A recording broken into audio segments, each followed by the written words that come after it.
the Secretary General of the United Nations, Antonio Guterres, in his address to the General Assembly said, "Our world is suffering from a bad case of trust deficit disorder."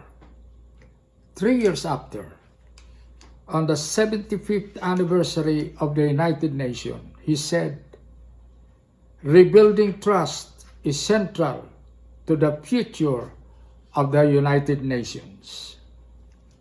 Rebuilding trust in a broken world is a call to integrity. Generally, we define integrity as complete honesty, complete strong moral principles, complete accountability, complete incorruptibility, completely pure in motives. This summit, why integrity is essential in leadership, is very relevant and an answer to the needs of the times. The world is yearning for leaders who are not only world changers, but whose motives are based on an agenda of righteous, godly, and a blessed nation. What the Bible says, "Blessed is the nation whose God is the Lord." Psalm 33:12.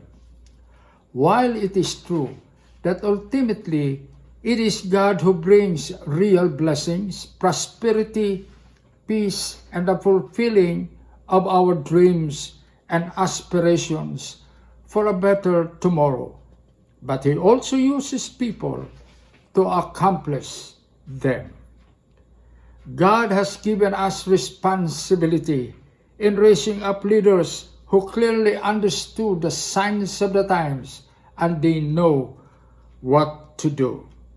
Integrity is the call in the leadership of government, in a call that should embody leadership in the religious or church sectors.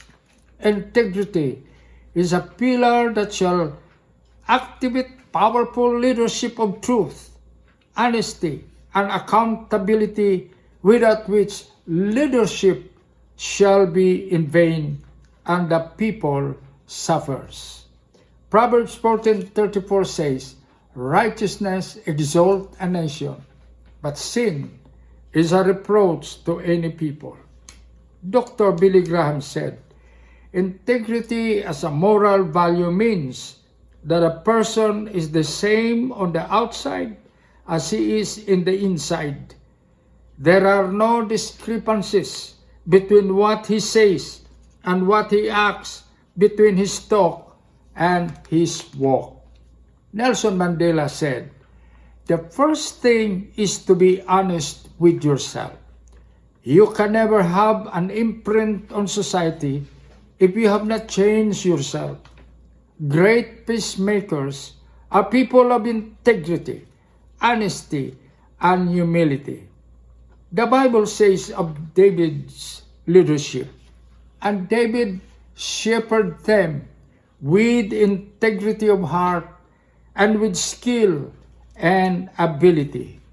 Leaders must realize that integrity cannot be separated from skill. It cannot be separated also from ability. Integrity is truth. Jesus said, "You shall know the truth, and the truth shall set you free."